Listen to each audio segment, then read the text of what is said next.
Alors bonsoir à toutes et à tous, très heureux de vous retrouver cette semaine de nouveau. Là on se trouve ici au centre Rachid, donc au 21 bis avenue Sainte-Marie à Saint-Mandé, qu'aurait prévu tous les mardis soirs à partir de 20h45, vous attendez nombreux et nombreuses en présentiel. Alors on va étudier la paracha de Mishpatim. Alors la paracha de Mishpatim elle vient juste après la paracha de Yitro qui était le matin de Torah, ouais, le don de la Torah. Donc on nous a succinctement dit les 10 commandements. En fait, on avait tout dit dans les 10 commandements. Mais après, la Torah, de la même manière que Hachem, il avait tout dit en une parole, on avait dit la fois dernière. Ensuite, il a décanté. Il a dit, voilà, je suis votre Dieu qui vous fait sortir d'Égypte, etc. Il a cité les 10 commandements. Il a explicité en fait ce qu'il avait dit. Et ici, on va beaucoup plus détailler en fait les mitzvot dans cette paracha. Et on va se rendre compte que, on se rend compte que la Torah, c'est pas mystique du tout. Hein. Ouais, on pourrait croire que c'est de la mystique, Dieu il va nous parler de mystique. Non, pas du tout, on est vraiment terre à terre. Toutes les mitzvot, c'est qu'entre soi et son prochain, ouais. Les dommages, tout, le fait d'emprunter, le fait de devoir être responsable de ce qu'on fait dans la vie, le rapport qui vous avait, le rapport avec les parents, etc., etc., etc. Ok. Maintenant, on va s'attarder sur un verset.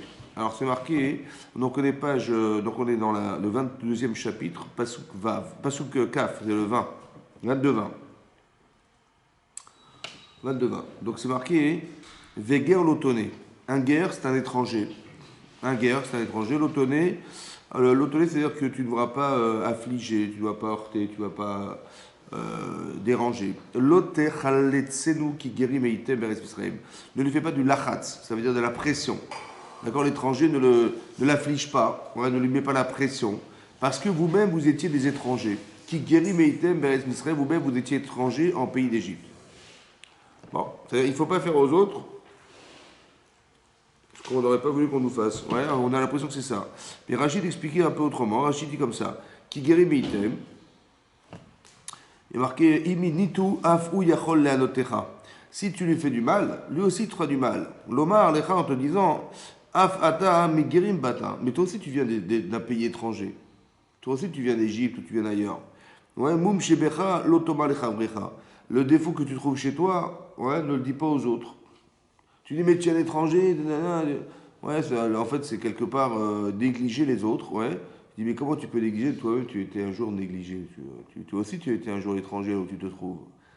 Vous avez compris? Dikol Hachon, guerre, Adam, Shelonolad, Beotamidina. Rachid dit que c'est quoi l'étranger? C'est quelqu'un qui n'est pas né à l'endroit où il vit. Ouais, et là, Abba, Mimdina Kharet, il vient d'ailleurs, d'un autre pays. Ok. Donc la première chose, c'est, vous avez vu l'autonou. L'autonou, c'est, il y a aussi l'interdiction de créer des conflits entre les personnes, l'autonou. Mais là, on parle de la négligence qu'on a des autres, en se moquant d'eux sous prétexte qu'ils sont des étrangers. Ouais, oui. Le Pen Yavo Veigalenu, c'est marqué. Le Pen Yavo. De peur qu'ils viennent et ils nous libèrent. Le Pen. De peur qu'ils nous viennent et nous libèrent. Ouais. Très bien. C'est une blague. Alors c'est marqué. Ensuite c'est marqué. Donc ensuite c'est marqué Kol Almana Veyatom. Toute Almana. Une Almana c'est une veuve. Yatom c'est un orphelin. Donc des gens qui sont déjà en grande souffrance. Quelqu'un qui a perdu son mari, l'autre il a perdu son père et sa mère. L'autre Hanoun.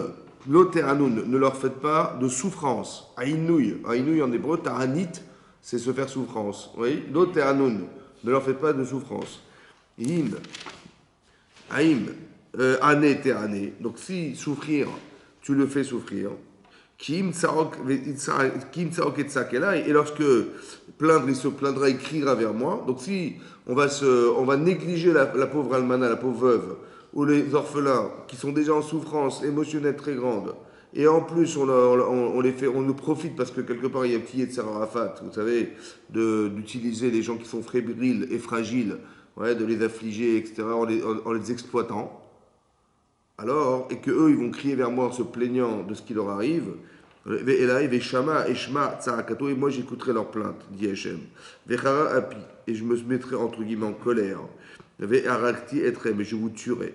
Vechare par le sabre. Ve'ayu neshechem almanot, et vos femmes seront des veuves, et benechem yetomim, et vos enfants seront des orphelins. Leister Ovitch. Vous avez compris? Bon. Alors Rachid expliquait, Rachid dit comme ça. Regardez comment c'est marqué. Rashi, on est dans la quatrième ligne de Rashi, c'est marqué troisième ligne. Donc qu'est-ce qui va se passer? Ben, Dieu il va tuer les gens, ouais, ils vont mourir les gens qui affligeront des veuves et des orphelins. C'est ça qui est marqué.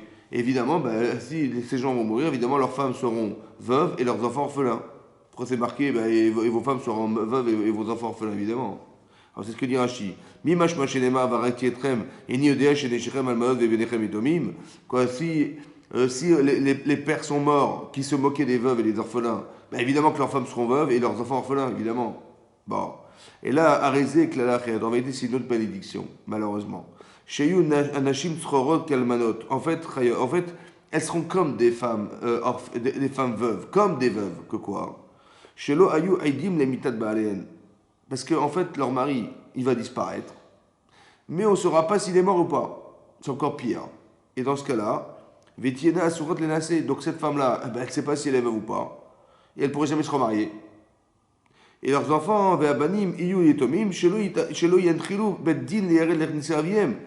Et leurs enfants, ils ne pourront jamais pouvoir hériter, ni que le Beddin, le tribunal, pourra aller tirer de l'argent de la bourse de cet homme, parce qu'on ne sait pas s'il est mort. Ouais, les fichiers anonymes, ils mettent ou pas. Ça veut dire que, ce qui a marqué là, que quand on se moque des gens, ouais, quand on se moque des fébriles, des faibles, des fragiles, ouais, ici les gens, ils disparaissent, malheureusement, mais à part ça, même leurs femmes, elles subissent ce genre de choses, elles vont subir, elles, ce que lui n'est pas censé avoir été sensible vis-à-vis de ces femmes qui sont des veuves et les enfants qui sont des orphelins. Ça veut dire que cette femme, elle va rester malheureusement dans un état où elle ne pourra jamais savoir si son mari est mort. Et les enfants ne pourront jamais hériter de leur père parce qu'ils ne sont même pas sûrs qu'il est mort. Vous avez compris ce qui est marqué là? C'est horrible. Hein. Pourquoi c'est comme ça? Oui, d'ici on voit quelque chose d'effroyable. On voit hein, que la relation qu'on a entre soi et son prochain, elle est effroyable. Oui, vous avez vu ici l'exemple qui est donné ici, que quand on utilise la fragilité des gens à leur détriment, parce que la pauvre Almana, elle n'a pas son mari, et puis on l'utilise en la faisant souffrir, en lui disant tu vas faire le ménage, tu vas t'occuper de ça, elle sait bien qu'elle n'a pas de ressources autres que ce qu'elle va faire de son travail, et on utilise ça on n'est pas dans la perspective de souffrir pour elle, mais on utilise ce qu'elle est, ouais, en la faisant souffrir. C'est ça qui est grave. Et là, on voit que le châtiment, il est effroyable. Pourquoi c'est comme ça? On avait souvent expliqué, je vous avais déjà souvent expliqué, que tout ce que vous voyez dans la Torah, où il y a des condamnations à mort, et vous vous rappelez, on a parlé de ça une fois, tous les châtiments qui sont marqués ici, il a dit Dieu, il fera tuer Pecharev par le sabre ces gens-là. Oui, il va trouver un moyen de les éliminer. En fait, il faut bien comprendre que Dieu n'élimine personne. Ce que vous voyez, en fait, n'est que le reflet de ce que les gens sont. C'est-à-dire que si quelqu'un il est capable d'affliger une femme pareille, la pauvre, elle a perdu son mari, et il l'exploite, il l'a fait souffrir à ce point-là, c'est qu'il n'y a rien de vivant chez lui. Ça va, c'est clair et net. Ça va? Il est vivant, bien sûr qu'il est vivant, et il respire bien fort, mais sa conscience n'est pas vivante. C'est ça qui est mort chez lui. La conscience n'est pas vivante. Comme c'est marqué, si quelqu'un il frappe ses parents, oui, si quelqu'un frappe ses parents, il est aussi condamné à mort. Oui, si il maudit ses parents, aussi. Et là-bas, c'est marqué, Rachid ramène ici au début de la paracha, il est marqué maqué avivemo. Si quelqu'un il a l'audace de frapper son père, mais au point de lui faire un hématome, et sa mère aussi un hématome, c'est-à-dire qu'il la blesse physiquement, autant que Mekalel, c'est maudire ses parents. Mais bizarrement, c'est marqué dans la Torah que quand vous voyez une mort stam, une mort sans préciser quel châtiment, c'est chenek, c'est une strangulation. Mais quand c'est marqué, mais on sait que quelqu'un qui maudit ses parents, il est condamné à la lapidation qui est encore pire. Lapider, c'est pire que stranguler. Ça va? Mais alors pourquoi c'est pire de maudire ses parents que de les frapper? C'est pire. Ouais. Très d'accord. En fait, c'est pire parce que le physique, ça se répare. Le psychique, pas forcément. Vous avez compris ça? Quelqu'un qui maudit son père et sa mère, maudire son père et sa mère, c'est-à-dire il renie la source de sa vie. Ouais. Maudire ses parents, ouais, c'est renier son existence quelque part. Vous avez compris? C'est ça que je vous ai expliqué tout à l'heure. C'est que c'est pas qu'il est condamné à mort, c'est qu'il est mort. Que la condamnation n'est que l'expression de ce qui est mort. C'est très important que vous compreniez, oui, que tout est dans la tête. toutes les considérations qu'on a, vivre, c'est d'avoir des valeurs vivantes, des valeurs qui nous font vivre. Au lieu d'être reconnaissant, de se sentir gêné, de jamais pouvoir rendre ce qu'il a reçu, monsieur, il frappe sa mère, il frappe son père, il maudit ses parents, incapable de reconnaître le bienfait d'avoir eu des parents un jour. Oui. Après, par extrapolation, vous avez bien compris que s'il est capable de maudire ses parents, a fortiori qu'il va maudire le bon Dieu, hein, parce que le bon Dieu est transparent. Vous avez compris? Il ne doit rien à personne. Il ne le ressent même pas vis-à-vis de son père et de sa mère. Mais quelque part, vous avez compris que la relation vis-à-vis d'autrui, elle peut entraîner des choses gravissimes. Maintenant, des fois, on peut se rendre compte qu'on n'a pas fait exprès. Ou bien on a fait les Shem Shamaim. Par exemple, c'est marqué que Pnina, qui était la belle-sœur de Chana, vous savez que Chana, elle n'avait pas d'enfant. Avant, elle a prié, elle priait pour avoir un enfant. Elle a eu Shmuel Navi. Bon. Mais qu'est-ce que faisait Pnina, Pnina, qui avait, elle, 10 enfants, elle avait 10 enfants, et ben, elle faisait exprès, en fait, de se présenter devant elle, de lui présenter ses enfants.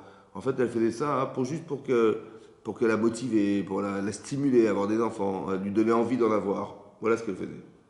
Mais comme elle a créé une souffrance à Hana, parce que quelque part, elle souffrait de voir que sa belle-sœur, elle avait des enfants, elle n'en avait pas. Oui. Et bien cette souffrance-là, hein, elle a malheureusement engendré qu'elle a perdu tous ses enfants, cette femme, Ptina. Comment c'est possible? En fait, on se rend compte que c'est grave. Pourquoi c'est grave? Ouais. C'est aussi grave que de mettre les mains dans le feu. C'est-à-dire que le rapport Ben Adam Lachavero, la Torah nous dévoile une chose incroyable ici. C'est que si quelqu'un dit, ah, j'ai pas fait attention, ou je voulais bien faire, il a mis les mains dans le feu, il voulait bien faire, il a pas fait attention, bah, ça brûle. C'est comme ça brûle, ça détruit. Ça veut dire qu'il faut faire très attention et savoir que la relation qu'on a aux autres, oui, quand elle est désobligeante, elle est négligente, elle est frustrante, elle est vexante, oui, on ne touche pas seulement à la personne, vous comprenez, Dieu, bon, bah, en fait, le problème c'est qu'on est habitué parce que nous-mêmes on est des humains, on s'adresse à des humains comme on se serait adressé à soi-même, mais on ne se rend pas compte de la valeur humaine qui est derrière. Oui. Et ça, en fait, c'est tellement vexant et ça peut être tellement frustrant et détruisant parce qu'on peut détruire des gens par la parole, on peut les détruire, oui, on peut détruire des gens psychiquement parce qu'on leur parle mal, parce qu'on les traite de nuls, parce que je ne sais pas quoi.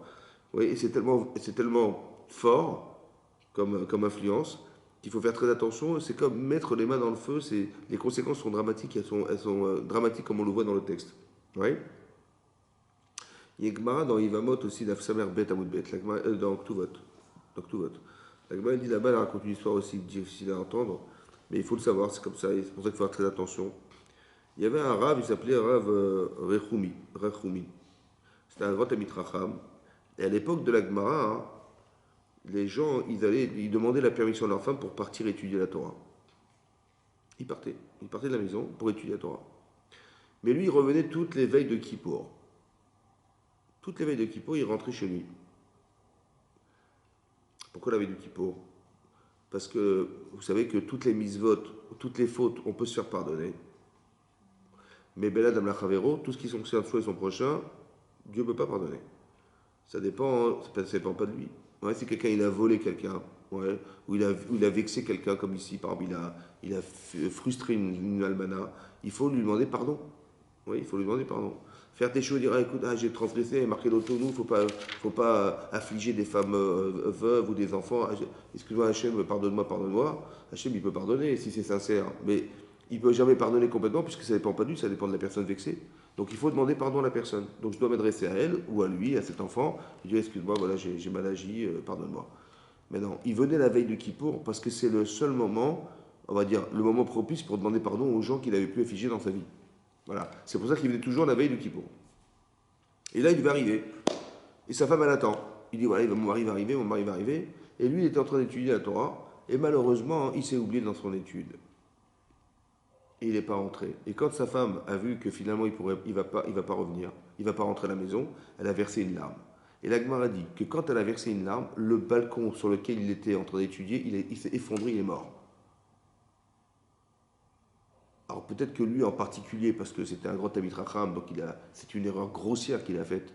Ouais, il s'est oublié dans son étude, mais il n'a pas fait exprès. Vous avez vu? Il n'a rien fait pour, il n'a rien fait. Il n'a pas pensé malheureusement l'affliger ou quoi que ce soit. Mais vous avez vu comment c'est automatique. Ça veut dire que dès l'instant où on touche à l'identité, on touche à la valeur humaine, automatiquement on est touché. Ça veut dire qu'il faut faire attention. Après peut-être ça dépend du niveau de la personne. Parce que plus on est sensible à ça, et plus évidemment ça peut nous toucher beaucoup plus fort. Parce qu'on est sensible à la valeur. Oui, normalement, il devait être censé rentrer, évidemment, sa femme l'attendait. Elle a versé une larme, il est tombé, le balcon est tombé, il est mort direct. Ça veut dire que on voit que, vous avez compris ce qui se passe? Pourquoi je vous dis ça? Parce que maintenant qu'elle a versé cette larme, c'est pas qu'elle va pas le retrouver le jour de Kippour, c'est qu'elle le reverra plus. Donc pourquoi il est mort? C'est pas ça qu'elle voulait. Oui, c'est pour vous expliquer encore une fois, quand on met les mains dans le feu, ça brûle. C'est clair. Hein. C'est pas, parce que vis-à-vis d'elle, c'est sûr qu'elle aurait préféré que son mari revienne. Ouais, et que la larme ne soit pas automatique. Ça veut dire que si on afflige les gens, c'est comme ça. On avait souvent expliqué aussi, vous savez, il y a une Gemara dans Mamsia Dafnoutret, la Gemara dit là-bas, hein, il y a des personnes qui descendent en enfer, ils ne remontent pas. Ouais. Et là-bas, c'est marqué que celui qui est malbib nechavero barabim, quelqu'un qui fait honte à son prochain au point de lui faire blanchir le visage, il lui fait une honte, mais au point de blanchir, c'est que le sang, il quitte son visage, ouais, il est tout blanc. Malbib nechavero barabim, autant que Mekane Shem Chavero, il lui donne un surnom, l'abruti du village, ouais, un surnom, comme ça il est connu pour être l'idiot, l'abruti, voilà, il est comme ça, un surnom. Alors celui-là, il descend, il n'en monte pas. L'Agma dit, mais quand on donne un surnom, c'est faire honte, c'est pareil. L'Agma pose la question, pourquoi il y a les deux cas cités. Il y a un cas où il fait honte à son prochain, il le fait blanchir le visage, ah c'est grave. Et l'autre c'est donner un surnom. Ben, c'est pareil, il a fait honte à son prochain. L'Agma a expliqué, non, en fait, l'autre il est déjà habitué depuis longtemps, on l'appelle l'idiot du village, ça fait longtemps qu'il est déjà habitué à ce qu'on lui dit ça. C'est moi celui qui le prononce, il veut le détruire. Vous avez compris? Dans l'intention de le casser. Pourquoi c'est grave? Oui. Alors en fait, vous avez compris qu'il y a une différence fondamentale entre le physique et le psychique. Quand on touche au physique, il y a deux styles de faute en fait. Il y a une faute physique. Quelqu'un il va manger pas cachère, etc., etc. Donc ça peut se réparer facilement parce qu'on peut se refuser à manger non cachère, à manger. On se refuse à manger non cachère ou des choses, des petites tables, des plaisirs qui nous amènent à fauter, c'est facile à enlever. Par contre, dès qu'on touche au psychique de la personne, pourquoi c'est très grave? Parce que vous savez qu'on a tous un but dans la vie. Et ce but, il est articulé, ouais, par le psychique. Ça veut dire que de l'instant le moment au moment de la conception de l'enfant, ouais, déjà, il y a un ange qui dit mais qu'est-ce qui va devenir cet enfant? D'accord, dans l'idéal, c'est comme ça. Ouais. Il va être grand, il est riche, pauvre, petit, grand, etc. Donc il a un mazal. Mais son mazal, en fait, sa destinée, en fait, elle est fonction, les moyens qu'on lui donne sont fonction de l'objectif qu'on lui propose de vivre. Oui, on a tous un objectif qui est propre à soi-même, que personne ne pourra faire à notre place. Et cet objectif-là, il a forcément des moyens qui vont lui permettre d'accéder à cet objectif, d'atteindre cet objectif. Maintenant, si quelqu'un, on le détruit psychiquement, il ne pourra jamais atteindre cet objectif parce qu'il est brisé, intérieurement brisé, psychologiquement brisé. Ouais, il ne croit plus en lui, il n'a plus confiance en lui.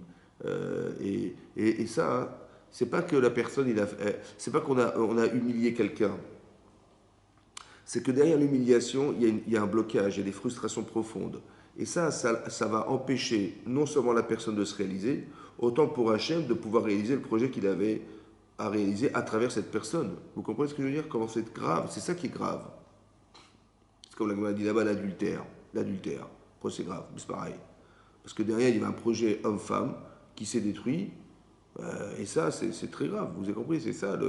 Et c'est pour ça que j'expliquais que tout ce qui touche au psychique, c'est toujours plus compliqué à réparer. Ouais, et donc plus gravissime dans la Torah que tout ce qui touche au physique. Vous avez vu? Il frappe ses parents, ce qui est horrible, hein. Ben c'est moins grave, entre guillemets, bien sûr que c'est grave, mais c'est déjà moins grave que d'avoir maudit ses parents. Alors que ce sont des mots, là ce sont des coups. Il a touché ses parents physiquement. Ben c'est moins grave ça que le détruire par des mots. Parce qu'on est rentré dans le psychique de la personne, on a juste inversé les pôles, que l'enfant, il va détruire ses parents, vous avez compris? ce qui est au-dessus de soi, ouais, tout le respect qu'il devait avoir de la hiérarchie et tout ça, c'est ça qu'il a cassé, il a détruit. Comme si il refusait, il reniait son origine, quoi, entre guillemets. Maudire ses parents, c'est renier son origine. Il renie son origine, bah, il ne peut pas vivre, puisqu'il renie. Comme si il débranchait la prise. Vous avez compris, c'est un peu ça l'idée. C'est ça qui est grave. Mais ça s'entend de cette manière. Donc faire attention, hein, c'est ce qui est marqué ici dans le Yatol Mana, on a dit que c'est marqué veuve et orphelin, mais en fait ça touche toutes les personnes. Seulement la Torah veut dire, voilà, il y a quelque chose qui est très très touchant parce la pauvre elle est veuve. L'autre ses enfants sont orphelins. Comment il peut rester insensible à une situation pareille? Au lieu de les aider, il est capable de les exploiter. C'est ça. Et ça, cette situation est insupportable aux yeux d'Hachem. C'est ça qui fait ces gens disparaissent. Ils disparaissent parce que, quelque part, le fait de refuser ce qui doit vivre amène à amène à cette disparition. À l'inverse, on a dit, l'Agma dans Rosh Hashanah dit là-bas, que si quelqu'un il a fait ce genre de faute, par exemple, ouais, il a négligé les pauvres, négligé tout ça, la seule manière de s'en sortir, une des manières de s'en sortir, par la Teshuvah, c'est faire de la Tzedaka. Et là-bas, l'Agma dit que la Tzedaka, la charité, Tatsil Mimavet, elle sauve de la mort. Oui. C'est aussi marqué dans Chagiga d'Aflamet Zayin, l'Agma dit là-bas, dans Chagiga, une autre Mara qui dit qu'aujourd'hui, on n'a pas de misbéach, on n'a pas d'autel pour se faire expier. Avant d'apporter des corbanotes, des sacrifices, aujourd'hui, il n'y a pas d'autel. Ben, le shulchan, la table, ça remplace l'autel qui était dans le Beth Amikdash. Et de la même manière que le misbéach, l'autel, il expiait les fautes des gens qui faisaient tchouva avec, de la même manière, la table, elle permet aussi d'expier les fautes des gens. Vous avez compris? Hein? En quoi le fait de manger à table, le fait d'être à table, ça expie les fautes? Donc ça, c'est marqué dans la Gemara. Rachid dit, tu sais ce qui expie les fautes? Le fait de recevoir des gens chez soi. Achnasatochim. Voilà ce que dit Rachid. Le fait de recevoir des gens à la maison, ça expie nos fautes. Vous avez compris? Quel est le lien logique entre le fait de recevoir des gens chez vous et que ça expie les fautes? Non? Non? Parce que oui. la table, c'est une forme de doucha. Comme l'autel. Vous avez compris? Pas mystique. Essayez de comprendre logique. Ça, c'est mystique. Parce que je me mets au même niveau. On va dire comme ça, on va dire logique. Si vous partagez ce que vous avez, en invitant les gens, vous partagez ce que vous avez. Vous perdez ou vous gagnez? Logiquement, on perd. Logiquement, vous perdez. Vous perdez. Mais est-ce que vous gagnez quelque chose? Par exemple, ça vous coûte les enfants, ça vous coûte ou pas? Hein? Ça coûte. Mais vous réfléchissez à ce que vous perdez ou ce que vous gagnez? La satisfaction. Mais la satisfaction du résultat. Vous avez investi dans la scolarité, dans la Torah, dans ce que vous voulez, ça vous a coûté. Vous avez perdu de l'argent. Mais le résultat, c'est la satisfaction. Vous voyez? Mais cette satisfaction, elle est spirituelle. Vous savez ce que c'est ça? C'est ça la capara l'expiation de la faute. Si quand je reçois des gens, je sais que je perds, mais je partage ce que j'ai pour aider les gens ou voilà, il y a des gens qui n'ont pas où dormir, ben ils vont dormir chez moi, ils n'ont pas de quoi manger, je vais les inviter chez moi. Donc si ça expie la faute, c'est de partager sa vie avec les autres, ça expie nos fautes. Oui? Donc quelle était la faute? Ça expie les fautes. Donc quelle était la faute? Hein? Que? De ne pas recevoir. Si, encore une fois, je reçois des gens, ça explie ma faute. Donc, quelle aurait été la faute? Explie, ça veut dire que ça nettoie, ça répare. Donc, c'était quoi la faute qui a été réparée? C'est l'inverse. L'inverse, c'est-à-dire que ce que j'ai, je garde. Ouais. Par exemple, au lieu de dire à la pauvre orpheline ou le pauvre orphelin ou le pauvre veuve, qui dit, bah, vous n'avez pas de travail, ouais. Bah, tiens, vous allez faire du ménage chez moi, ou je sais pas, je me moque d'elle et je la paye pas à l'heure, et ça. Parce que de toute façon, si elle se plaint, je la mets dehors. En fait, je l'ai utilisée pour moi.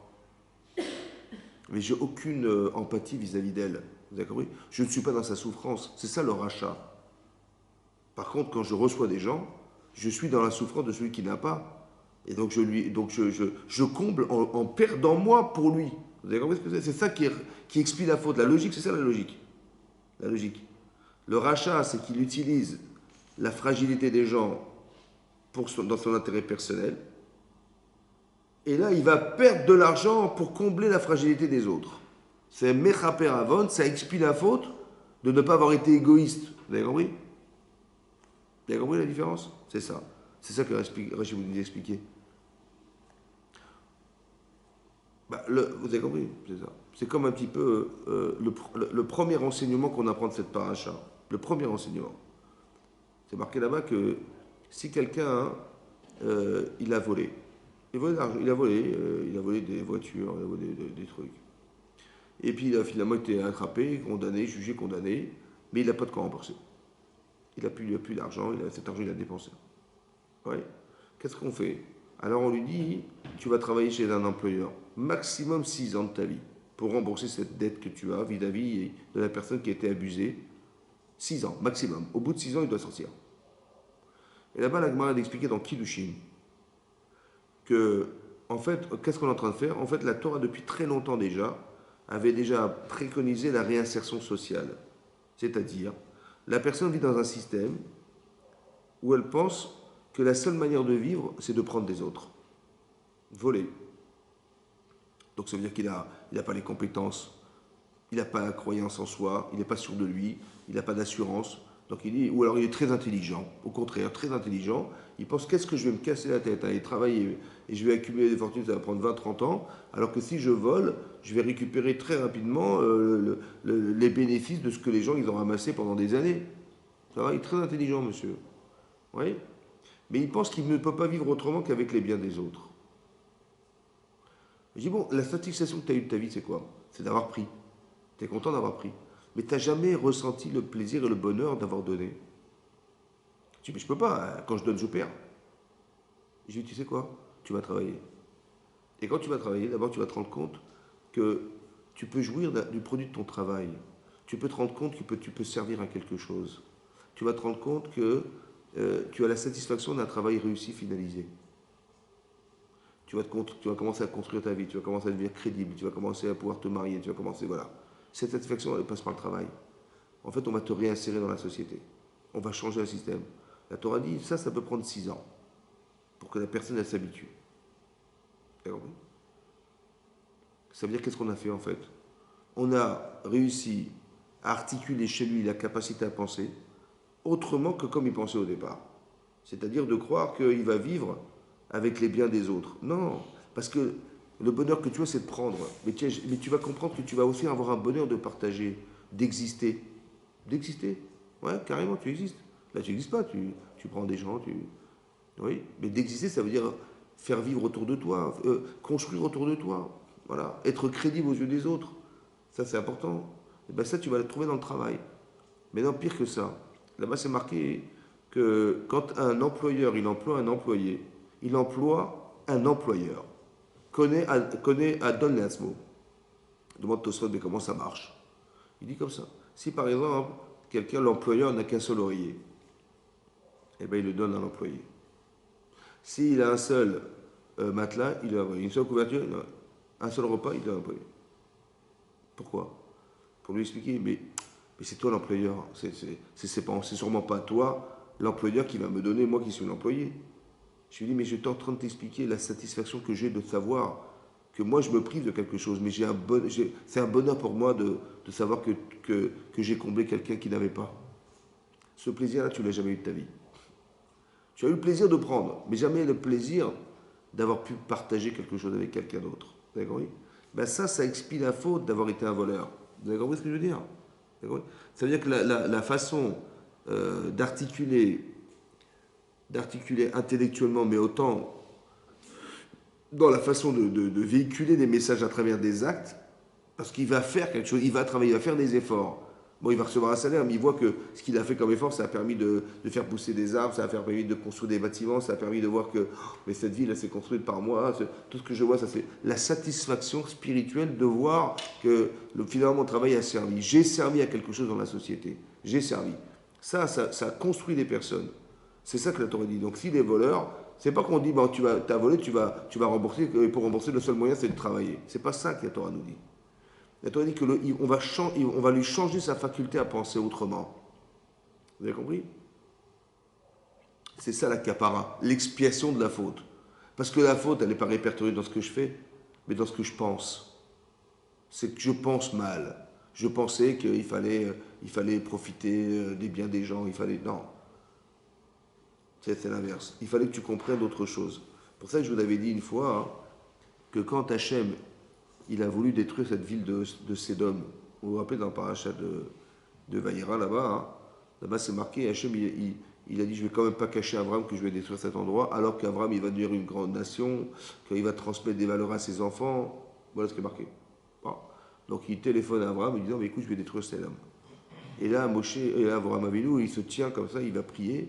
Il dit mais il y avait 5 villes à Sédom, il y avait 5 villes très très riches, oui, mais les gens étaient très cruels. Et il a dit, et s'il y a 10 tzadikim dans chaque ville, ça fait 50 personnes, tu sauves l'endroit? Il a dit, s'il y a 50, je sauve. Je pardonnerai l'endroit. Il dit, s'il n'y a que 45, ils ne sont pas 10, ils sont 9 par ville. Plus toi, Hachem, tu sauves ou pas? Il dit, je pardonnerai l'endroit. S'il y a 40, ça veut dire qu'on va sacrifier une ville.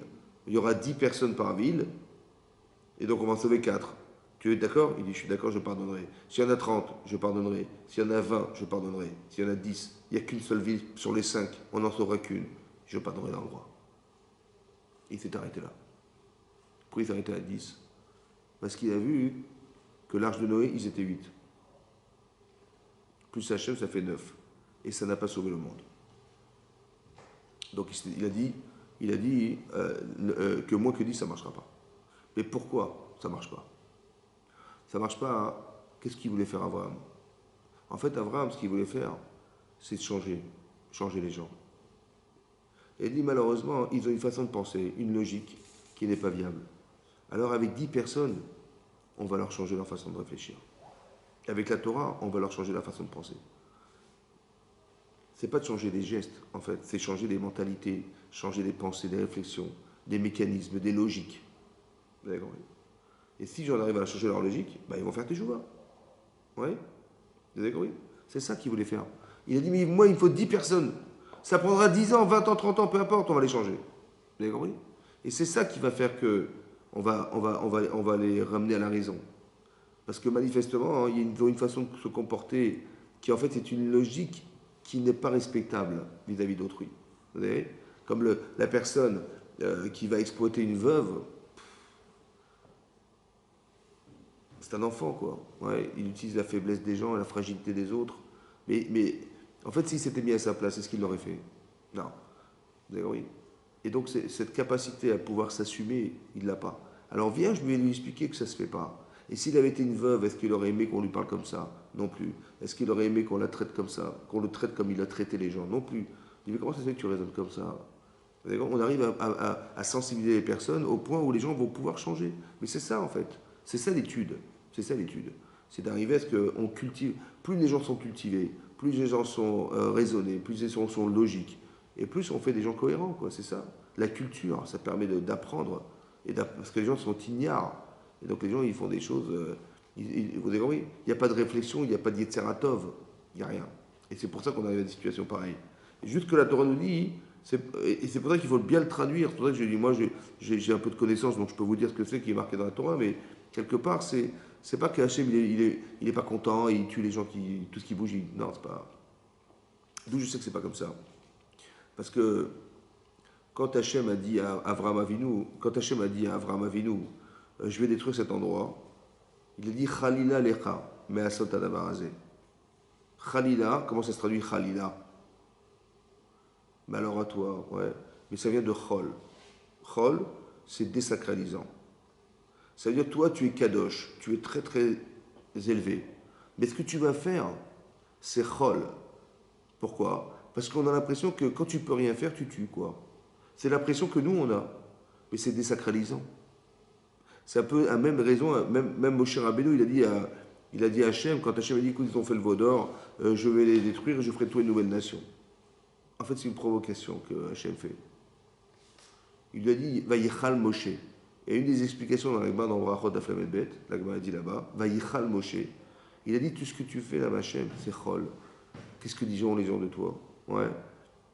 Ils vont dire que tu es faible. Il dit, comment ça? Ils vont dire que je suis faible. Mais j'ai ouvert la mer Rouge. Donc je ne suis pas faible. Il va dire, oui, contre un roi en Égypte. Mais là, il y a 31 rois d'Israël. ils diront, bah, un roi, il a pu gagner, mais 30 terres, c'était trop, il a baissé les bras. Et donc, tu vas désacraliser ton nom en éliminant les gens que tu as fait sortir d'Égypte. Et Hachem a répondu, c'est à l'article de Varecha. La Gemara a expliqué, je pardonne comme tu as dit. Ça veut dire que les gens diront effectivement ce que tu penses. Et je ne ferai pas une chose qui va remettre en cause ce que je suis, donc je ne le ferai pas. Vous avez compris? Voilà. Mais c'est très intéressant de voir que la mort, c'est désacralisant pour Hachem. C'est-à-dire que le fait qu'il soit obligé de participer à un châtiment pareil, on a l'impression, c'est faux, mais on a l'impression qu'il ne sait pas quoi faire, alors il est obligé de l'éliminer. Les d'Israël, il va arriver en Israël, ils vont arriver à la frontière, il va dire, ah là, ils sont trop forts, les rois qui sont là-bas sont trop forts, alors je préfère que vous mouriez tous dans le désert. C'est ce que les gens vont dire. Mais c'est pas ça que tu voulais faire. Mais non, mais c'est ce que penseront les gens. C'est désacralisant, c'est ça, va yichal Moshe, c'est ça, va chalila l'elchamas, au Kadavarze. Ça veut dire qu'on enferme Hachem dans une logique humaine, en lui disant, toi tu sais pourquoi tu le fais, mais nous on n'a rien compris. Hein. Mais ce que penseront les gens, au contraire, ils penseront que tu es faible. Parce que quand tu ne sais pas quoi faire, tu tues les gens, quoi. Voilà ce que tu fais. Ben, c'est cette logique en fait qu'on va éliminer. Vous voyez ? Tout ce qui est faux, c'est ça. C'est ça l'étude de la Torah. C'est ça qui permet de comprendre ça. En tout cas, tout ce qui touche Ben Machavero, vous avez compris, il faut faire très attention. Il faut mettre des gants, il faut mettre des... Parce qu'on touche, c'est pas la personne, on touche au psychique de la personne. Et là, c'est du feu, là, c'est carrément du feu. Oui. Alors, ensuite, c'est marqué comme ça, je continue. Donc, c'est marqué dans la paracha, comme ça. Ensuite, c'est marqué le pasuk Kaf Dalet. On est dans le 24e verset. Im kesef talve et ami. Alors, im, ça se traduit par si. Mais Rachid expliquait ici, il y a trois exemples dans la Torah où im ne veut pas dire si dans l'hypothèse où. Et si tu vas nana et si, non. Il y a trois qui sont pas des hypothèses ou des permissions de faire, mais qui sont des obligations. Est-ce que c'est clair, Inette? Oui. Il kesef talvatami. Si tu dois prêter de l'argent à mon peuple, il n'est pas marqué à ton voisin, à ton ami, à ton prochain, à mon peuple. Normalement, il marque. Normalement, on dit tu aimeras ton prochain comme toi-même, mais ton prochain. Là, il n'est pas marqué ton prochain. Bizarrement. C'est marqué mon peuple. Et t'es animar, que le pauvre soit avec toi. Ça veut dire quoi? C'est-à-dire quoi? Tu veux l'accompagner, il vit chez toi? Pas compris. L'otielo kenoché, ne sois pas comme un créancier. C'est-à-dire que si tu lui prêtes de l'argent, alors tu vas être comment alors? Ben, tu prêtes de l'argent à quelqu'un, tu es un créancier.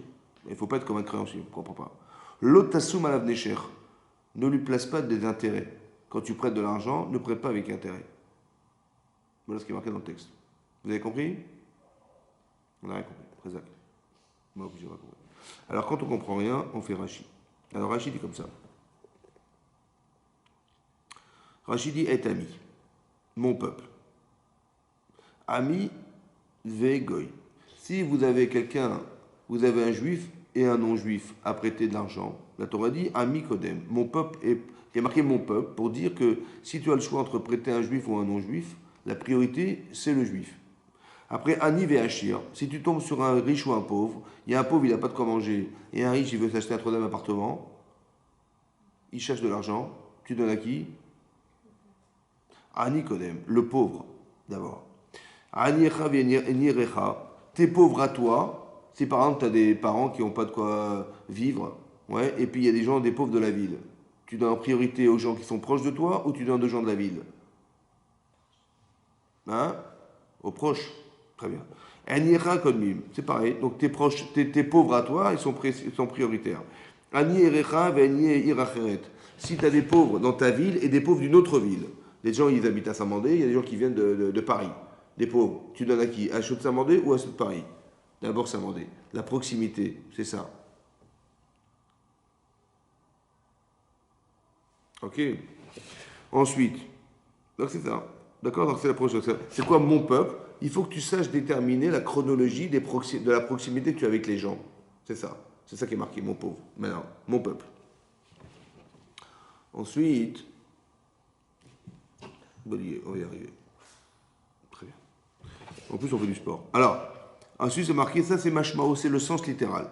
Après, comment c'est marqué? Ensuite, c'est marqué, je lis Rashi, hein. Davar acher. Dans la parenthèse, c'est marqué Dalet Aleph, c'est Davar acher. Une autre explication. Et ani Et tu indiques, quand il y a marqué, tu donneras aux pauvres. Oui, c'est marqué le pauvre.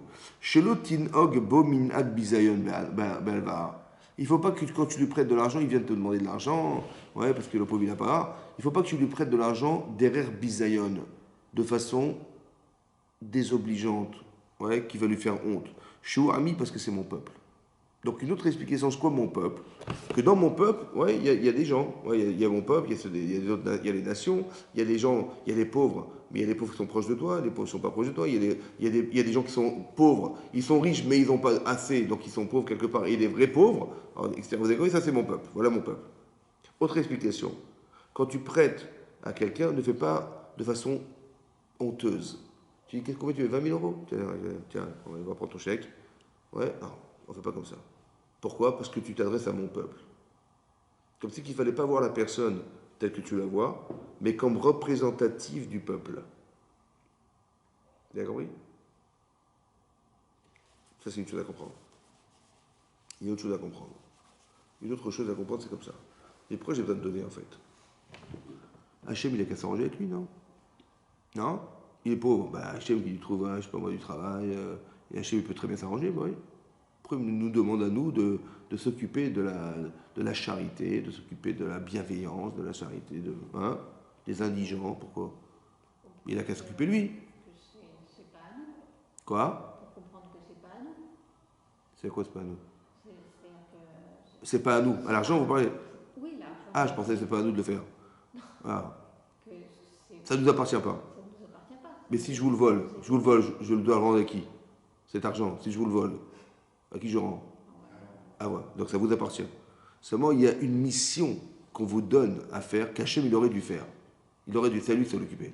Seulement, il dit, mais si vous pouvez le faire à ma place, je vous donne ce mérite. Mais sachez que vous me remplacez. Particulièrement dans des prêts d'argent.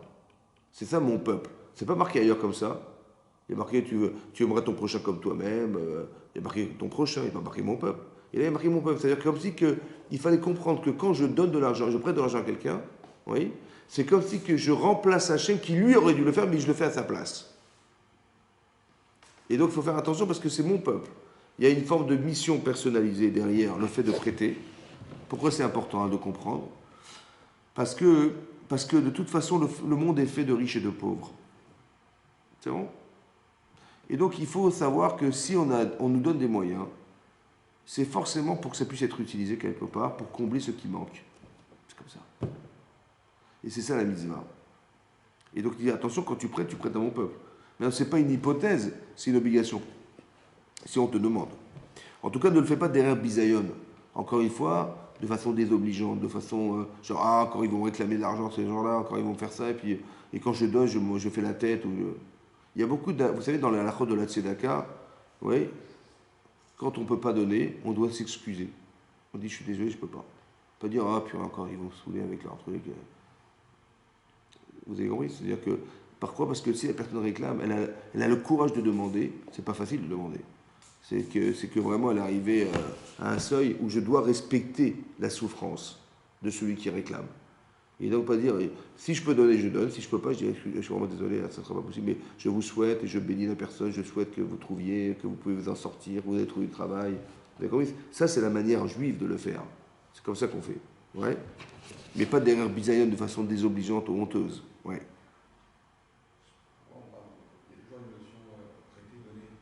Ici. Ici, ouais.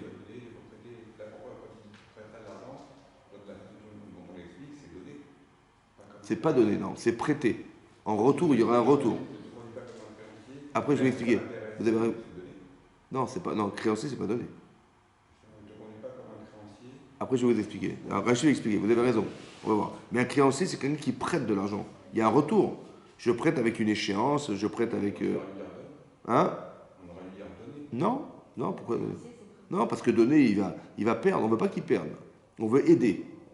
La personne, c'est pour ça que c'est un cas de halva'a, c'est un cas de prêt.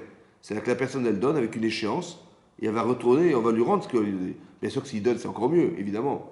Et on parle encore une fois que même quand on prête de l'argent à quelqu'un, oui, on ne le fait pas. Quand on donne, je ne pense pas que les gens vont donner, à moins qu'ils vraiment ils soient très très riches, mais ils peuvent donner avec, en négligeant les personnes.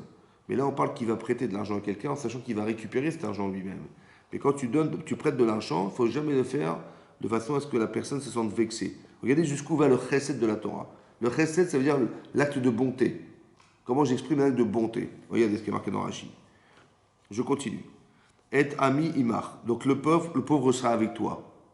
Alors j'ai pas compris ce que ça veut dire. Avec toi, c'est quoi? Il vivra chez toi, il passera chez toi. Je n'ai pas compris. Rashi dit, Evemistakel beatzmecha. Regarde-toi. C'est quoi avec toi? C'est quoi veut dire quoi avec toi? Regarde-toi, kilou ata'ani. Comme c'est toi qui es pauvre.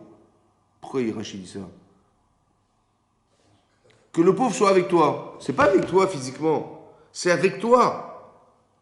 Avec toi. C'est-à-dire comme si c'était toi. Pourquoi c'est important que ce soit comme ça? Hein? Mais pourquoi? Mais j'en ai déjà. Bah, il y a quelqu'un dans la rue, il tend la main. Bon, j'ai pitié, je lui donne 1 euro. Ça va? Faut que je lui donne d'une façon respectueux, je prends 1 euro, je donne 1 euro. Voilà, j'ai 1 euro. Ça va? Vous savez ce que j'ai gagné de me mettre à sa place? Non? Je vais vous donner un exemple. Imaginez-vous quelqu'un, hein, il est dans la rue, il tend la main. Je dis, mais dis-moi, tu habites où? Mais je dis, ben, j'habite dans un studio. Bon, je viens, montre-moi où tu habites. Et on va là-bas, je rentre là-bas, je vois que ça sent mauvais, il dort sur un matelas par terre, sa femme est malade, ses gosses ne sont pas scolarisés. Je dis, mais comment tu fais pour vivre là-dedans? C'est pas possible.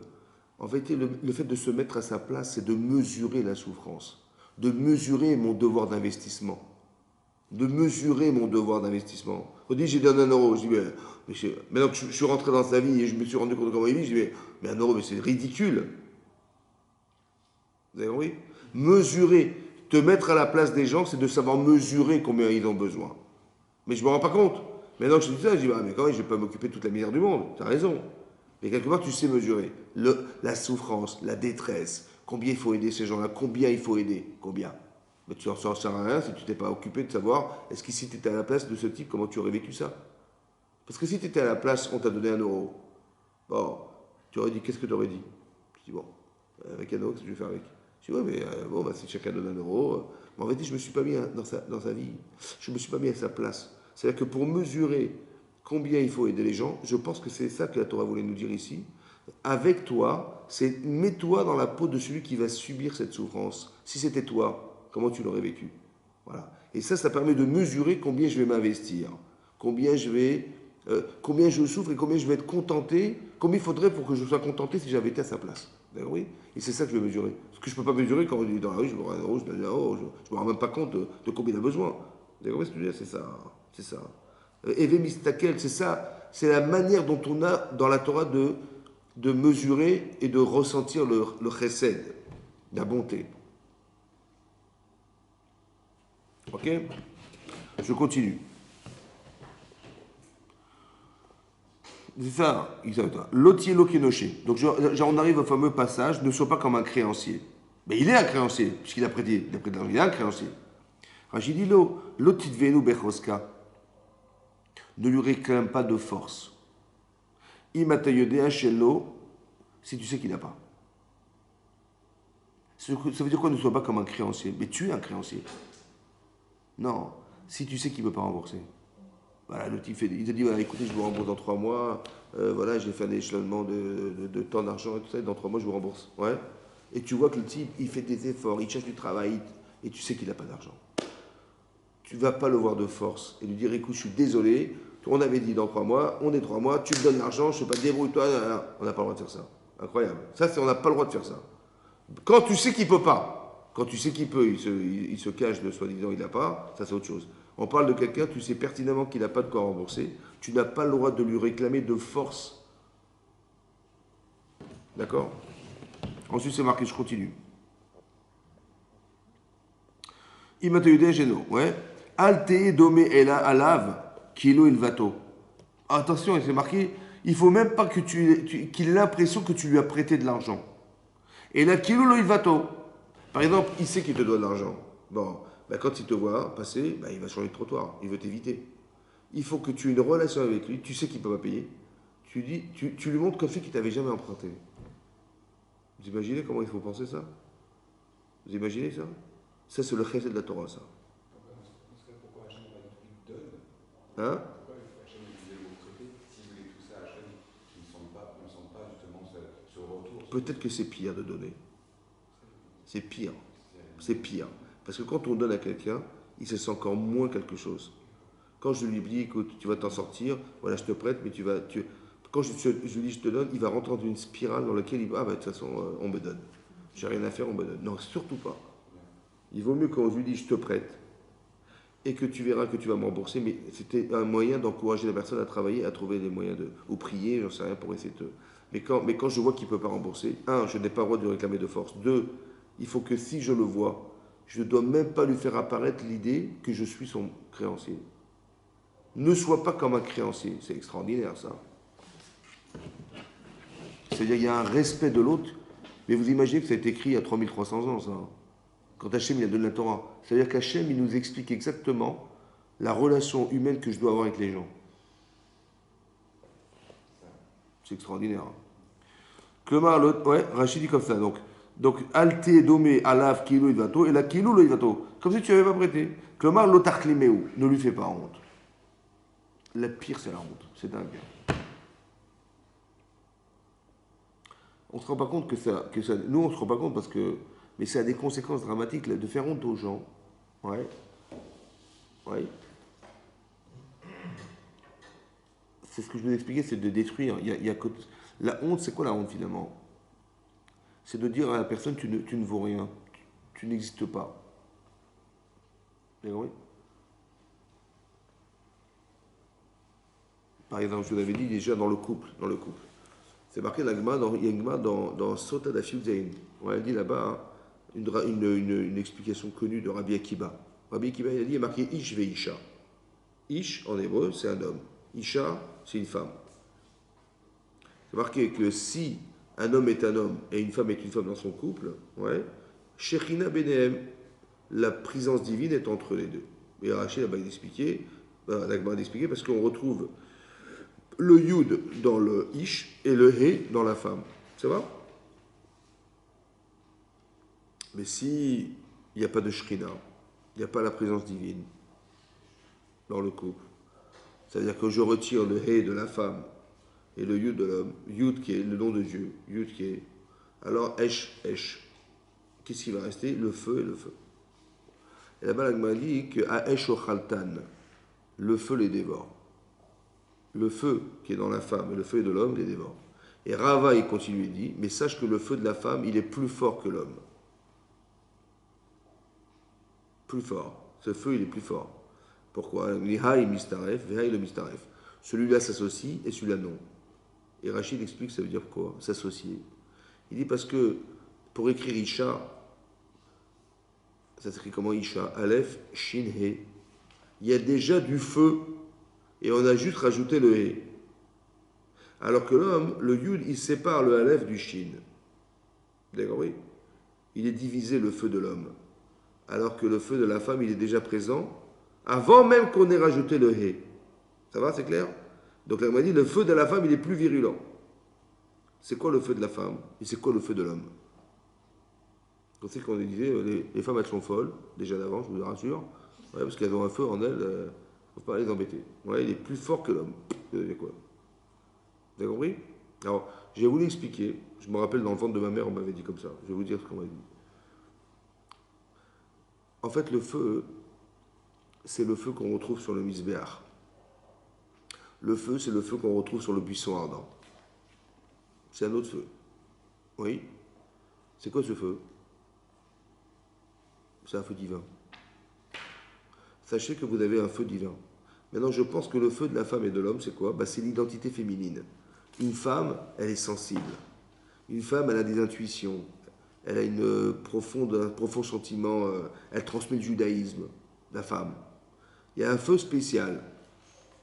Mais si tu ne respectes pas le feu de la femme, elle dit, ah, tu m'as fait ça, tu ne me respectes pas en tant que femme, tu vois ce que je vais te faire. Et il est virulent, ce feu. Ce pshat que je vous dis, il est aussi marqué dans Rashi. Il y a Rashi dans la Bereshit, là-bas, dans Sefer Bereshit, c'est marqué là-bas, il est marqué que Hachem, il a dit, et c'est Ezer, je vais lui faire une aide à l'homme, Kenegdo, face à lui. Oui. Kenegdo, ça veut dire face à lui, ou ça veut dire aussi contre lui. La Gemara a expliqué dans Sota aussi pareil là-bas. Elle dit si un homme est méritant, sa femme, ça sera une aide. Et sinon, elle sera contre lui, les ilachem, pour lui faire la guerre. C'est ça le fait de feu dont je vous parle. Si tu ne reconnais pas ce que je suis, je te mange avec ce que je suis. C'est ça qui est marqué. Tu vas voir ce que je vais te faire. C'est ça. Mais ça, c'est virulent chez une femme. Oui, elle peut être très très dure. Ça brûle. C'est ça que ça brûle. C'est marqué Rochelle, Khatan. Pourquoi? Parce que si tu ne respectes pas ce que je... Mais comment ça se passe? Quand tu me fais honte, en fait, tu me fais disparaître. Ah, tu fais ça, je vais te tuer. Tu veux me tuer, je vais te tuer. Mais je t'ai rien fait. Tu m'as fait honte, tu m'as tué. Mais pourquoi je t'ai tué? Parce que tu m'as enlevé toute mon identité. Vous avez compris? Le fait de ne pas respecter, c'est quoi le kavod? D'où vient le fait qu'on soit respectable? Vous savez d'où ça vient, ça? Vous ne savez pas? Hein? Ben, c'est facile, en fait. Quand vous êtes dans la campagne, vous voyez, vous êtes à la campagne, vous voyez? Et vous voyez des vaches qui broutent. Des vaches. Bon, vous vous approchez du grillage, là-bas, il y a une vache qui broute. Vous la regardez, et puis vous attendez qu'elle vous regarde, la vache. Bon. Et quand elle vous regarde, vous lui dites espèce de grosse vache. Comme ça, ouais. Et oui, il se passe rien. Elle continue à brouter. Elle continue à brouter. Maintenant, si vous rentrez dans la cuisine, ouais, et votre femme, elle fait de la pâtisserie avec un rouleau à pâtisserie, ouais, et vous attendez qu'elle vous regarde, et elle vous regarde, et vous lui dites espèce de grosse vache. Je ne sais pas ce qui se passe tout à coup, je ne sais pas pourquoi. À la différence de la vache, hein, je ne sais pas pourquoi elle me lance le rouleau à pâtisserie. Je n'ai pas compris. C'est quoi la différence? Ben, la vache n'a pas de neshama, hein. Mais une femme, elle a une neshama. Ouais. En fait, le kavod, il vient de la neshama. C'est extraordinaire. Hein. Le kavod, il vient de la neshama. Tu dois respecter ce que je suis parce que j'ai une neshama. Ma neshama me dit j'existe. Et toi, tu me dis j'existe pas. Tu me fais honte. Ça va pas. Et donc, tu veux me détruire, mais je veux te détruire. C'est ça le Eshochatan.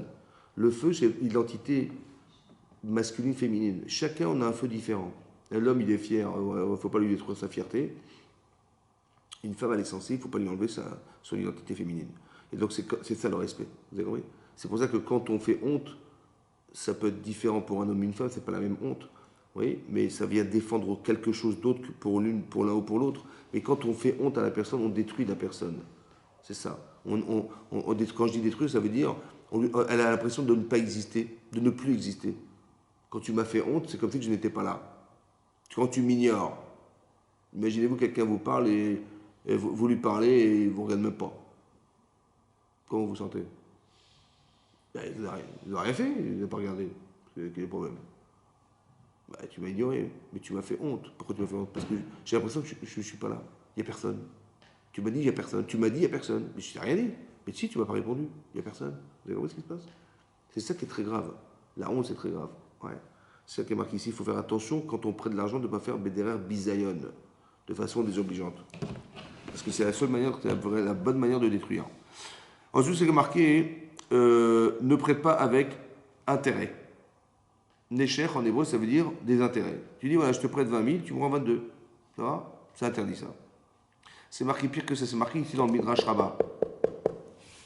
Que quelqu'un qui prête avec intérêt, il ne pourra pas revivre un traité médime. Chai lo yichye. Pourquoi c'est tellement grave? C'est grave, hein? Et c'est marqué comme ça ici. Pourquoi on a dit Nesher en hébreu? Ça veut dire des intérêts. Nesher en hébreu et intérêt. Mais Nesher, ça vient de Neshicha. Neshirat Nachash, ça veut dire la morsure du serpent. Rachid expliquait. Chez Nachash, Osech Raboa Ktana Beraglo. Ouais. En fait, qu'est-ce qu'il fait le serpent? Il va mordre sa proie. Donc le type, il s'est fait mordre par un serpent. Donc il a une blessure, il a une morsure au pied. Bon, une petite piqûre, quoi.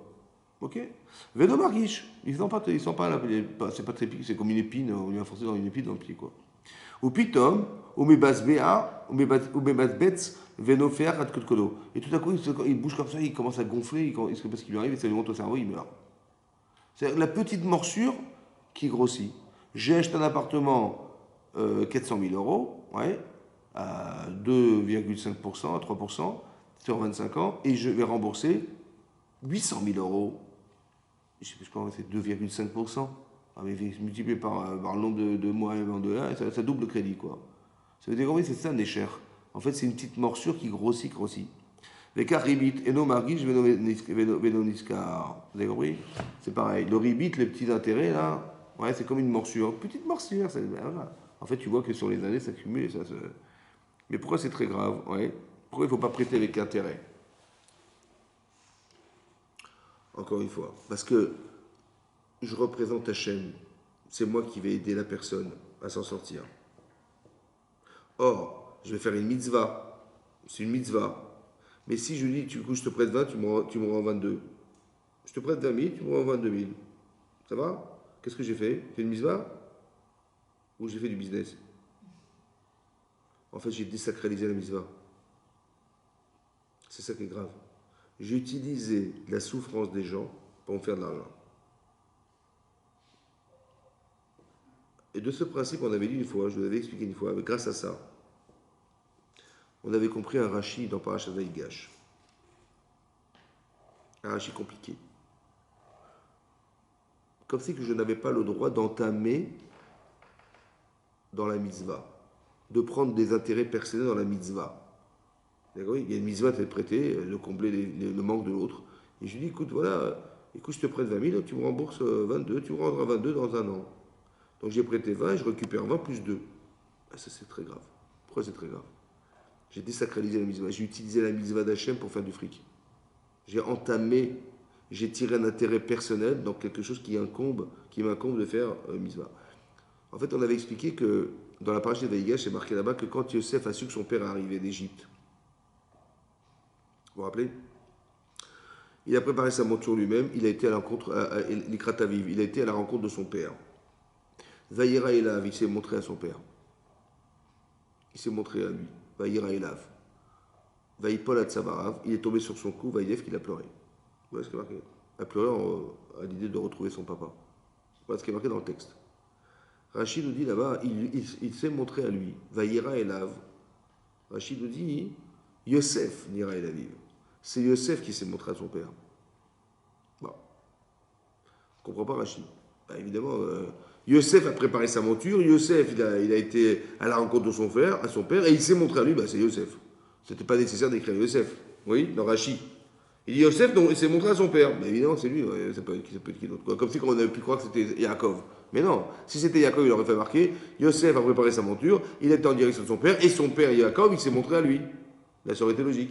Mais si c'est marqué Yosef, il a préparé sa monture, il a été à la rencontre de son père, et il s'est montré à lui, bah, évidemment, si le sujet de la phrase c'est Yosef, c'est Yosef qui s'est montré à son père. C'est logique ou pas? Pourquoi Rachid nous dit Yosef n'ira à la vie? Pourquoi? Ça, c'est ce qui est marqué dans Rachid. Rachid continue et dit, et son père alors? Pourquoi on ne dit pas que son père, il est sauté au cou de son fils? Oui, c'est bizarre, il était de marbre. Donc, hein? On dit non, mais Rachid dit, Chachamim nous disent que Yaakov, il faisait Kriyat Shema à ce moment-là. Il disait le schéma, il ne pouvait pas bouger. Il disait schéma Israël, juste il arrive, le schéma. Il n'y avait pas eu de chance, c'est le schéma. Ça va? Qu'est-ce que ça veut dire? Alors, le Rosh Yeshiva de Mir, il a expliqué comme ça. Vous avez vu que si quelqu'un il prête de l'argent à quelqu'un, ouais, il n'a pas le droit de tirer intérêt de ce qu'il prête. Parce que je n'ai pas le droit d'entamer des intérêts personnels dans une mitzvah. Il faut faire les Shem Shamaïm au nom du ciel et pas dans ton intérêt personnel. Il n'y a pas de connotation personnelle dans l'intérêt que j'ai de faire la mitzvah parce que, et ça se voit bien dans le prêt, je lui ai prêté 20 000, il m'a rendu 22 000. Donc j'ai entamé 2 000 sur la mitzvah qui m'incombait de récupérer 20 000. Ça va? Maintenant il explique, le Rav, il dit comme ça. Yosef, il a une mitzvah de Kibud Avaim. Il a une mitzvah d'honorer ses parents. D'honorer son père en particulier. D'honorer son père. Donc c'est quoi la mitzvah d'honorer son père dans le cas de Yosef? Comment son père il va être honoré? Ben, honoré en retrouvant son fils qu'il n'avait pas vu depuis 22 ans. Donc la mitzvah de Yosef, c'est de se montrer à son père. C'est ça la mitzvah de Yosef, en tant que respect, en tant que mitzvah de respecter son papa. C'est qu'il me voit. C'est ça ma mitzvah. Qu'est-ce que je lui donne? Je lui donne le fait de me voir. Et donc je dois me montrer à lui. C'est ça ma mitzvah. Le problème, c'est qu'au même moment où je vais le voir, où je vais me montrer à lui, dit Yosef, je vais jouir de la mitzvah de retrouver mon père. Non? Regardez ce qui est marqué ici. Il est marqué Yosef n'ira il aviv. Yosef s'est montré à ton père. Vous savez ce qu'il voulait dire Rachid? Que Yosef, il était capable, émotionnellement, de mettre de côté l'intérêt qu'il avait de voir son père au détriment de se montrer. Marqué, il a vu, non, il y a marqué, il s'est montré. Pour dire qu'il avait très envie d'utiliser l'intérêt qu'il avait de le trouver. Mais lui, ce qui lui incombait, c'est de se montrer à son père. Et là, il aurait profité de le voir, il serait entamé dans la misva qu'il avait de se montrer. Alors Rachid nous dit, non, il a vu son père, mais sans avoir le désir, que le désir de se montrer. Ça va?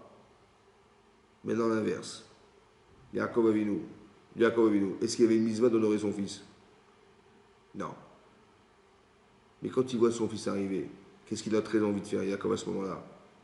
De lui sauter au cou et de l'embrasser et j'ai retrouvé mon fils. Ouais. Mais si je fais ça, est-ce qu'il ne va pas entamer dans la misva qu'il avait d'aimer Hachem, de tous ses cœurs? Vous avez compris comment il réfléchissait les Havot? Que l'opportunité qu'il a de dire Bechol evavecha, d'arriver à aimer Dieu de tout ton cœur, toute ton âme et tout ton cœur, c'est-à-dire tes cœurs, c'est quoi tes cœurs? Yetzera tov Yetzera, il dit mais ton fils il arrive, ça fait 20 ans que tu ne l'as pas vu, il dit waouh, maintenant le Yetzera il lui dit mais vas-y, mais saute-lui au cou. Il dit non, je vais utiliser l'opportunité d'aimer Hachem de tout mon cœur, comment je vais faire? En faisant le schéma. Je le vois arriver, je vais prouver à Kadosh Baruch Hu combien je l'aime, au plus que mes enfants, et je vais faire le schéma Israël. Hachem Elokeinu Hachem Echad. Ve'ahavta et Hachem Elokecha bechol levavcha, bechol levavecha. Vous avez compris ce qui se passe? Ça veut dire qu'il n'a pas voulu entamer dans l'amour qu'il avait d'Hachem, sous prétexte qu'il allait prendre son fils dans ses bras. Alors il a.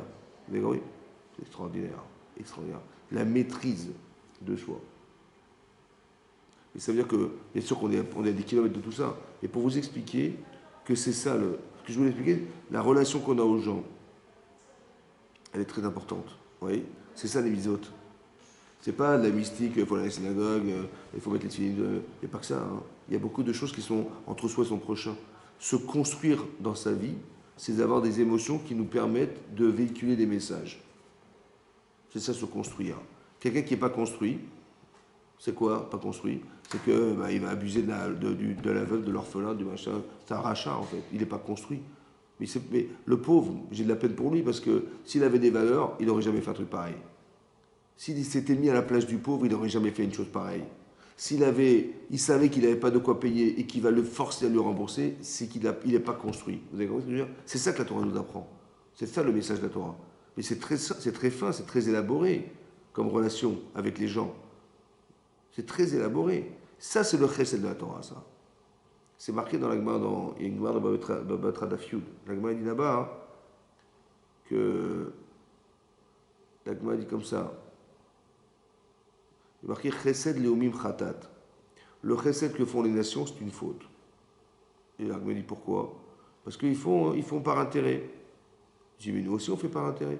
C'est marqué dans la Gemara que si un type dit je mets de la tzedaka al menat sheyechye beni, je mets de la tzedaka en espérant que mon fils va vivre, arrêtez de tzaddik gamour. C'est un tzaddik gamour, c'est un tzaddik entier. Tu veux qu'il avait par intérêt? Alors produit que si les nations ils font par intérêt, c'est un chet, c'est une faute. Alors la Gemara explique, Rachid explique comme ça, que le type il met de l'argent pour que vive son fils. Maintenant, Chas v'Shalom, il n'a pas survécu. Il ne dira pas « Ah, j'aurais jamais dû donner ». En fait, on ne conditionne pas. C'est-à-dire qu'il a donné, il a donné. Maintenant, ça a marché, tant mieux, ça n'a pas marché, j'ai fait ma mitzvah. Alors que les nations, ils disent « Non, je donne qu'à condition que ». Et sinon, j'aurais préféré ne pas donner.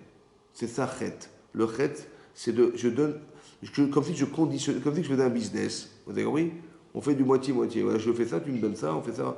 Non, c'est pas comme ça il n'y a pas de négociation. La mitzvah n'a pas. On n'a pas le droit d'entamer des intérêts personnels dans la mitzvah.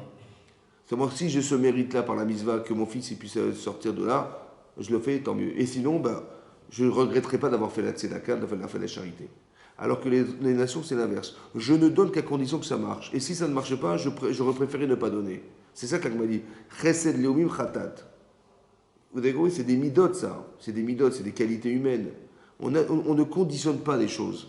On ne dit pas, on fait pas comme si, voilà, je vais dire à Hachem, voilà, si je fais cette mitzvah, j'espère que je vais gagner ça. Et sinon, sinon quoi, non. Vous avez compris? C'est comme si on est en train de négocier, on fait de la négociation, il n'y a pas de négociation. Tu voilà, si je prends sur moi, je fais ça, j'espère que je vais gagner machin, ou je réussirai ce business. C'est pas un commerce. Il faut avoir une haute estime d'Akadosh Baruch Hu. On n'est pas des commerçants, vous avez compris. Mais ça se cultive, ça se cultive. Ça s'apprend, ça se réfléchit, ça. Vous avez compris. La façon dont on a de réfléchir le chesed, c'est une autre façon. Et la Torah nous dit, faites attention, quand on fait du chesed, c'est toujours dans l'intérêt de la personne. Regarde-toi comme si tu étais l'autre. C'est un peu comme d'aimer son prochain comme soi-même. Ça veut dire quoi d'aimer comme soi-même? Tu ne pourras jamais aimer comme toi-même. Aimer les autres comme toi, c'est impossible. Arriver à faire un comme c'est impossible. Oui. Alors c'est quoi l'idée? En fait, il y a une Gemara dans Shabbat. La Gemara dit là-bas, c'est cette fameuse histoire de Hillel. Il y a un converti, il voulait se convertir au judaïsme. Il vient voir Hillel. Il dit, écoutez, il est sur un pied. Il dit, je me tiens sur un pied. Je ne vais pas rester longtemps en équilibre. Dites-moi l'essentiel de la Torah. Ouais. Il dit, ouais, je suis comme ça en équilibre. En quelques minutes. Il a dit, Machessa Necha, ce que tu ne supportes pas, Lecha Vrecha Lotavid, ne le fais pas à ton prochain. Zeklal Gadol Batorah, c'est la règle de la Torah, ça. Et tout le reste de la Torah, c'est que des explications qui justifient ce principe. Voilà ce qu'il a dit. Machessa Necha, Lecha Vrecha Lotavid. Ce que tu ne supportes pas, ne le fais pas aux autres. Voilà ce qui est marqué.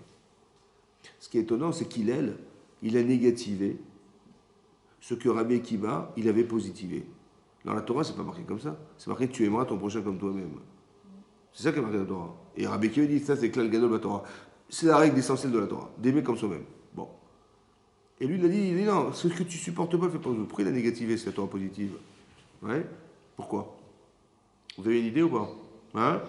Vous avez dit c'est plus facile de savoir ce qu'on n'aime pas que ce qu'on aime. C'est vrai. Mais c'est aussi important de comprendre autre chose. Écoutez-moi bien.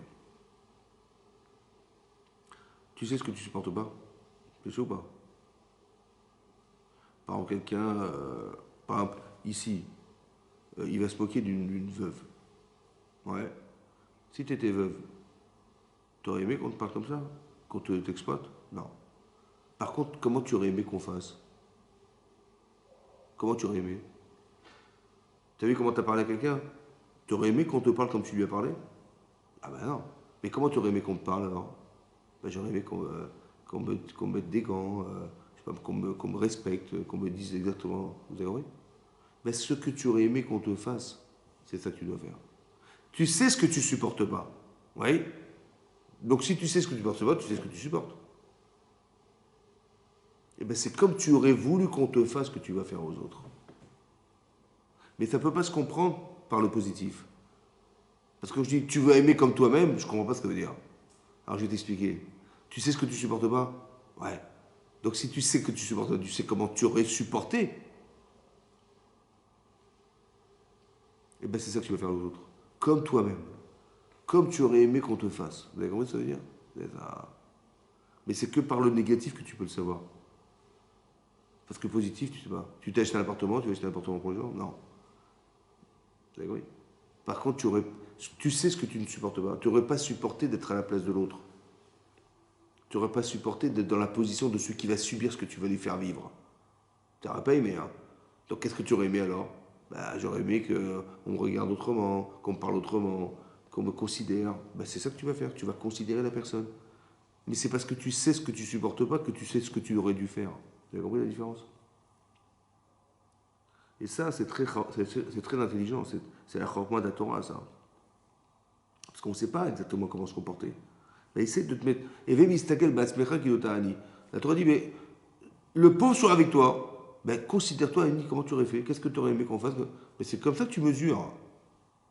Combien tu vas t'investir, combien tu vas aider, Si c'était toi, comment tu aurais voulu? Ben, j'aurais voulu comme ça, ben, c'est ce que tu vas faire. À la mesure de ce que tu aurais voulu faire. Qu'on te fasse, pardon. C'est ça que tu vas faire. Vous avez compris? Chazak ou Baruch. Hein?